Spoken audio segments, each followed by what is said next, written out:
Hello दोस्तों।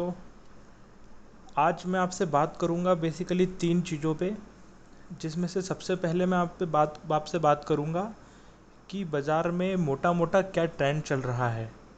और जैसे बाज़ार में बात चल रही है कि 11,200, 11,300 या 11,000 का जो रेट है यहाँ से बाज़ार पलटेगा, तो इस बात को आप कितने और किस तरीके से लें और किस तरीके से आप इसमें आगे ट्रेड की अपनी संभावना बनाएं।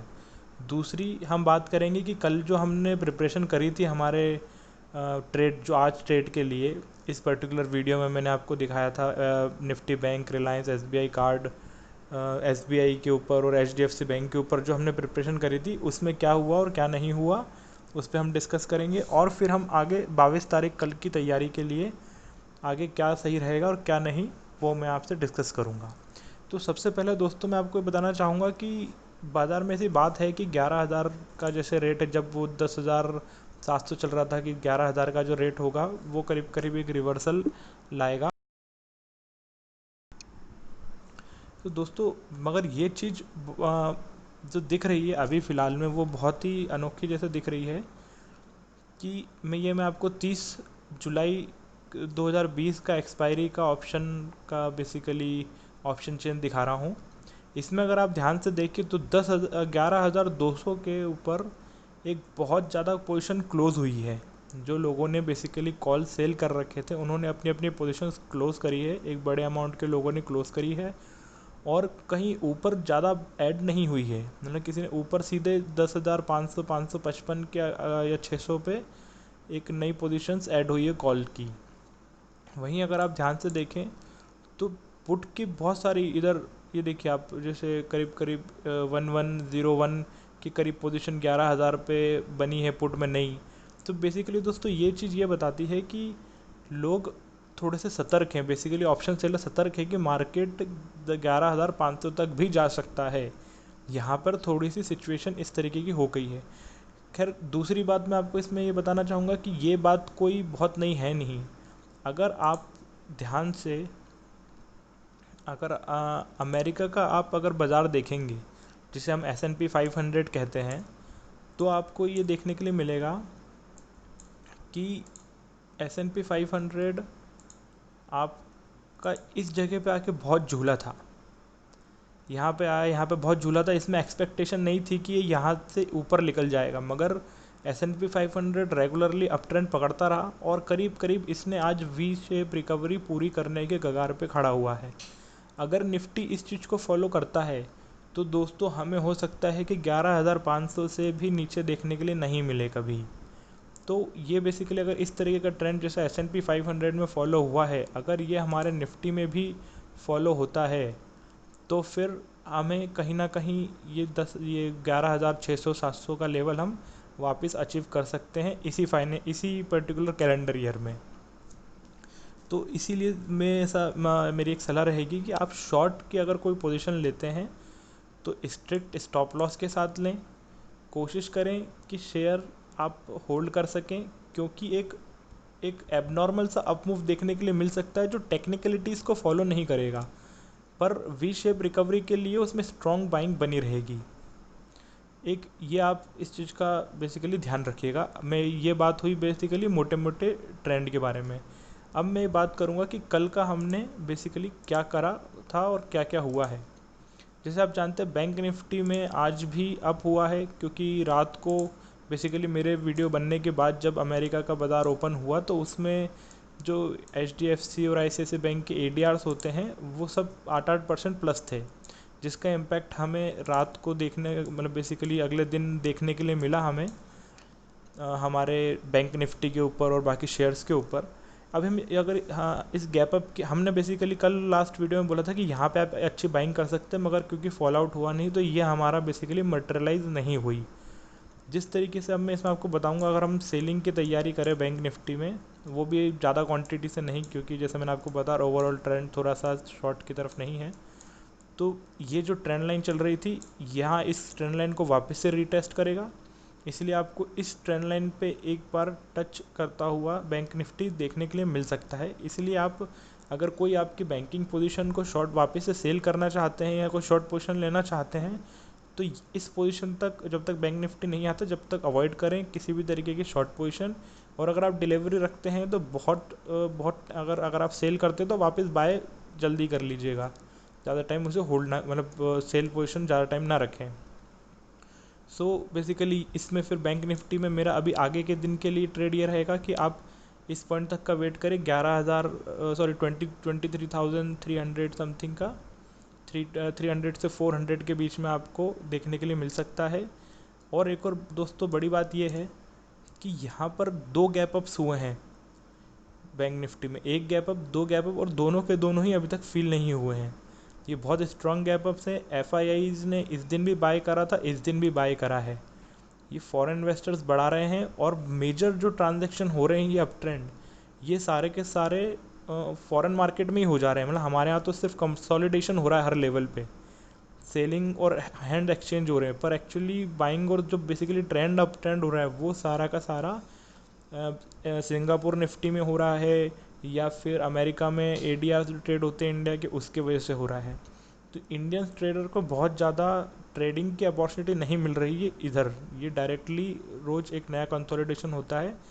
तो इस वजह से हमें एक कंसोलिडेटिव जो बोलते हैं करेक्टिव मूव देखने के लिए मिल सकता है इस कहीं ना कहीं, क्योंकि ये गैप्स भी फील करनी है, इसलिए हमें यहाँ तक का एक मेजर फॉल देखने के लिए मिल सकता है। अगर कोई फॉल आता है मेजर, अगर आपको लगे कोई प्रॉफिट बुकिंग हो रही है, तो कोई भी आपकी बाय पोजीशन ना लें इस पोजीशन तक आने तक, बहुत आराम से आप इसकी बाइंग पोजीशन के लिए प्रिपेयर रहें। 22,000 के अप्रॉक्सीमेटली आपको एक बार बाइंग वापस आ सकती है। तो दोस्तों ये है बैंक निफ्टी की बात। इसको हम 15 मिनट के स्केल पे भी देखेंगे। तो जैसे एक ये ट्रेंड लाइन मैंने बनाई हुई है, इस ट्रेंड लाइन को बेसिकली ये टेस्टिंग के लिए मैंने बना रखी है कि अगर कभी भी इस ट्रेंड लाइन के इस तरफ हो जाता है अपना शेयर का प्राइस, तो उस पॉइंट ऑफ टाइम से हमारा रिवर्सल का ट्रेंड चालू हो गया है। हम ऐसा मान लेंगे कि इसके बाद हमारा रिवर्सल का ट्रेंड चालू हो गया और उसके बाद हम शॉर्ट पोजीशन बैंक निफ्टी में लेना चालू कर सकते हैं। अब ये बेसिकली आप ड्रॉ कर सकते हैं आपके चार्ट पर अगर आप चाहें तो। दूसरी दोस्तों हम बात करेंगे आज लक्स इंडस्ट्रीज़ के बारे में, जिसके बारे में हमने पहले कभी वीडियो में बात नहीं करी है।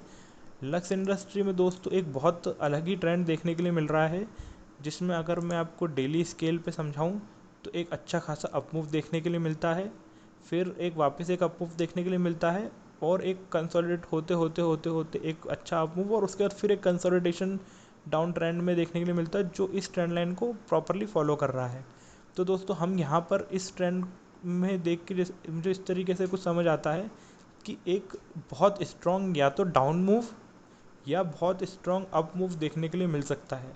डिपेंड करता है कि अगर ये ट्रेंड लाइन ब्रेक हो जाती है, जैसे अगर 1 या 2 दिन के अंदर, या कल मान लीजिए ये 1157 से ऊपर ट्रेड हो जाता है, तो इसमें हमें एक बहुत स्ट्रॉन्ग अप मूव देखने के लिए मिल सकता है। इसीलिए एक ध्यान रखिएगा कि अगर ये 1157 के ऊपर कल क्लोज हो रहा हो लक्स इंडस्ट्रीज़, तो उसमें आप बाय कर सकते हैं इस शेयर को। और अगर आप डाउन के टाइम पे भी बाय करना चाहें तो इसमें बेसिकली सपोर्ट्स बहुत कम हैं, पर एक सपोर्ट आप इस रेंज में ले सकते हैं 1070 के आसपास। दूसरा दोस्तों बात करेंगे हम रिलायंस इंडस्ट्रीज़ के बारे में।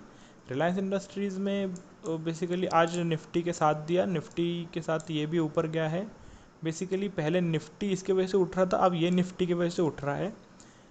अब एक बात इंपॉर्टेंट ये आती है कि यहाँ पर जैसे हमने पहले भी अपने वीडियो में बात करी थी कि यहाँ पे मार्केट कंफ्यूज रहेगा, मार्केट कंफ्यूज रहा, फिर गैप अप होके ऊपर हुआ।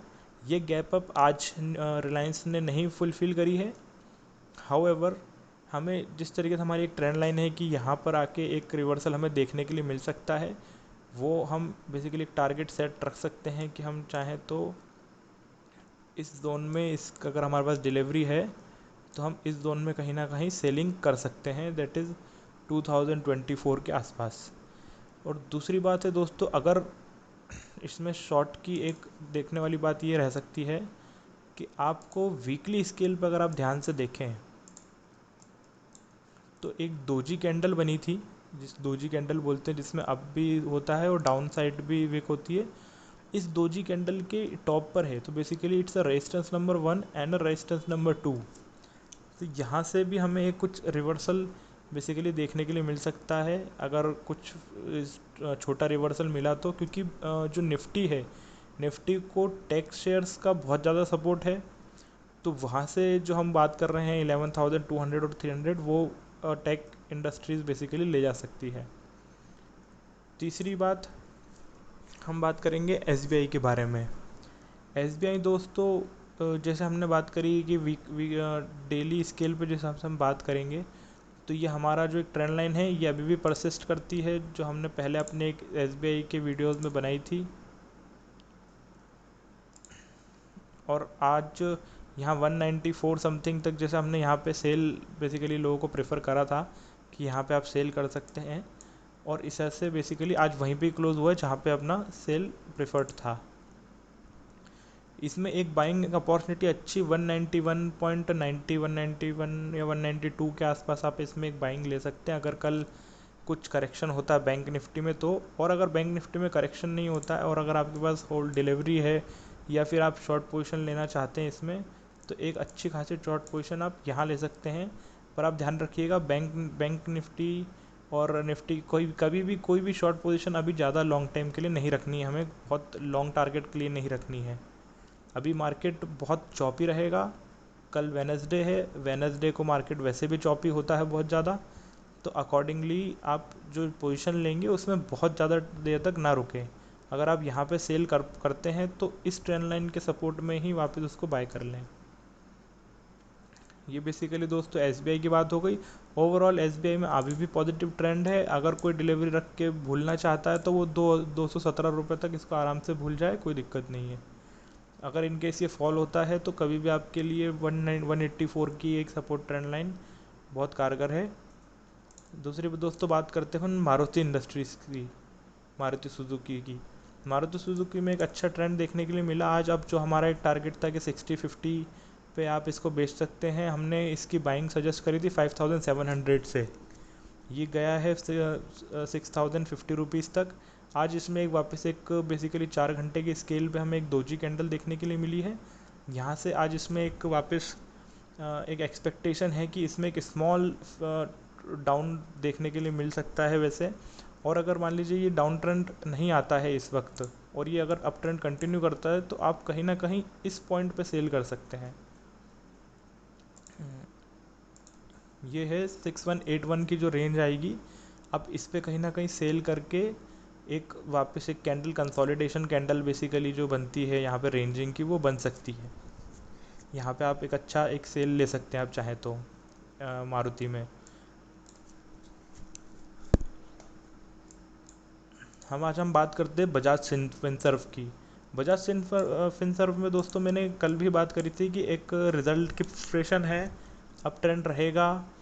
बाकी हुआ यह है कि बेसिकली दोपहर तक तो अप ट्रेंड था इसमें आज, पर एक अचानक से एक फॉल आउट हुआ और वो एक ही फॉल में बेसिकली पूरी कैंडल दो रेड हो गई। हमने बाइंग जोन ये रखा था 6450, वो अभी भी स्टैंड करता था। आज मैंने भी यहाँ पे बाइंग करी है। बेसिकली मैंने 2 या 3 बार यहाँ पे इंट्राडे सेल भी करा, बाद में एंड में मैंने डिलीवरी अपने पास रखी है और रिज़ल्ट इसका अच्छा आया है। अभी शाम को इसका रिज़ल्ट आ गया है, रिज़ल्ट अच्छा आया है, कोई वैसे गलत बात नहीं है रिज़ल्ट में, बहुत रीज़नेबल रिज़ल्ट है। और मैं वापस से इसका जो एक्सपेक्टेशन है मेरा, इस फॉल के बावजूद मैं कहीं ना कहीं इसमें 7,100 7,200 तक इसको 7,200 तक इसको ईज़िली होल्ड करूँगा बजाज फिनसर्व को। सो आप इसे देख सकते हैं। अगर मान लीजिए किसी कारणवश फेल होता है तो हम आपकी बाइंग इस रेंज में कहीं ना कहीं रहेगी 6,000 6,010 6,020 में आप इसकी एक अच्छी बाइंग कर सकते हैं बिल्कुल। और 6,000 एक बहुत अच्छी बाइंग रेंज है, क्योंकि यहाँ पर एफ ने भी बहुत बाय करा हुआ है 6,000 की रेंज में। तो यहाँ पर आपको इस प्राइस पे एंटर होने में कोई दिक्कत नहीं आनी चाहिए 6,000 की रेंज में, अगर वो आता है फॉल होता है तो। दोस्तों आज मैं एक एक्स्ट्रा शेयर की जैसे बात करता हूँ हर बार, मैं आज बात करूँगा IRCTC के बारे में। IRCTC दोस्तों, जैसा मेरा एक प्रीवियस वीडियो है जो आई थिंक अभी तक मेरे चैनल में टॉप रैंक रख रहा है, उस वीडियो में मैंने बताया था कि क्यों IRCTC फॉल होगा और IRCTC को हम कहाँ बाय कर सकते हैं। मैंने उस पर पूरा एक्सप्लेनेशन दिया हुआ है। आप मेरे वीडियो की बेसिकली लिंक मैंने इस वीडियो के एंड में डाली है, आप वो चाहें तो आप देख सकते हैं कि क्यों IRCTC कंटिन्यूस फॉल हो रहा है। तो जैसे देखो दोस्तों, जैसे मैंने बताया था कि ये जो रेजिस्टेंस लाइन है, इस रेजिस्टेंस लाइन पे वो ट्रेड हो रहा है। इस रेजिस्टेंस लाइन से आज भी वापस एक सेल आउट हुआ है। और इसमें एक बात यह है कि इसमें कल भी हो सकता है कि एक आपको सेल देखने के लिए मिले वापस से। बेसिकली यहाँ पर आज आज बेसिकली IRCTC ने इस लेवल पे सपोर्ट लिया है, जो कल इसे वापस 110 सॉरी 1410 के रेंज में आसपास ले जा सकता है, जहाँ पे आप फिर से एक सेल एंट्री कर सकते हैं आप चाहें तो। और आप इंट्राडे में भी कर सकते हैं इसको, और अगर डिलीवरी है आप तो भी 1410 पे आप निकाल सकते हैं। और इसके बाद दोस्तों एक बहुत स्ट्रॉन्ग सेल मूव देखने के लिए मिल सकता है हमें मार्केट में, जो करीब करीब आपको 1354 1359 की रेंज तक ले जाए। अभी तक कोई ऐसी न्यूज़ नहीं आई है कि ट्रेंड चालू होने वाली है। और अगर ये न्यूज़ आने वाली भी है तो जो बेसिकली बड़े इन्वेस्टर्स हैं वो आप इसकी बेसिकली अक्यूमुलेशन करना चालू करेंगे, जो कि अभी तक देखने के लिए नहीं मिला है कहीं पे भी। अक्यूमुलेशन अभी तक कहीं देखने के लिए नहीं मिला है, अभी सिर्फ प्लैंड सेलिंग देखने के लिए मिली है कि हर रेगुलर लेवल पे सेल होते जा रहा है माल। तो दोस्तों आज मैंने इन सब के बारे में बात करी। लक्स इंडस्ट्रीज़ के आपको मैंने बताया कि कहाँ क्या आप क्या कर सकते हैं डिलीवरी में ट्रेड। बैंक निफ्टी में हमने चर्चा करी कि कैसे 3 गैप्स होने के बाद मार्केट चल रहा है, इसे अचानक कोई एक फॉल का एक्सपेक्टेशन हम रख सकते हैं। और दूसरी तरफ हमने निफ्टी की और इंटरनेशनल SPX की बात करी हमने 500 के अमेरिका के स्टॉक्स की, कैसे वो 11,500 पे हमारा निफ्टी जा सकता है, कैसे ऑप्शन सेलर्स इस अलर्ट हो गए हैं अपर ट्रेंड की तरफ, जो पहले वो नहीं थे जब 10,700 का रेट चल रहा था उस समय के टाइम पे। फिर हमने रिलायंस में बात करी, हमने SBI में बात करी, हमने मारुति की बात करी कि कैसे इसमें कंसोलिडेशन हो सकता है। बजाज फिनसर्व का बताया कि कितने उसमें हम स्ट्रॉन्ग है, बेसिकली बुलिश ही हैं अभी भी। और IRCTC की हमने बात करी कि कैसे इसमें कल के लिए आपको एक इंट्राडे ट्रेड मिल सकता है। दोस्तों आप मैं बेसिकली हर समय, जैसा मैं हर वीडियो में बताता हूँ आपको कि मेरा टेलीग्राम का चैनल है। उस टेलीग्राम के चैनल में मैं आपको अपडेट रखता हूँ हर करंट जानकारी के बारे में, जो ट्रेड की ड्यूरेशन हमें ज़रूरी रहती है। और उसमें मैं आपको कोई करंट जो प्रॉपर ट्रेड्स रहते हैं या जो बेसिकली एक सही प्राइस आता है उसको मैं वहाँ पे अपडेट करता हूँ, ताकि आप उस बारे में जान सकें कि अगर कोई सही प्राइस रेंज इंटर आ गई है बाज़ार में। तो जो भी जैसा भी लगा दोस्तों आपको वीडियो ज़रूर कमेंट कीजिएगा और चैनल को सब्सक्राइब करिएगा। Thank you.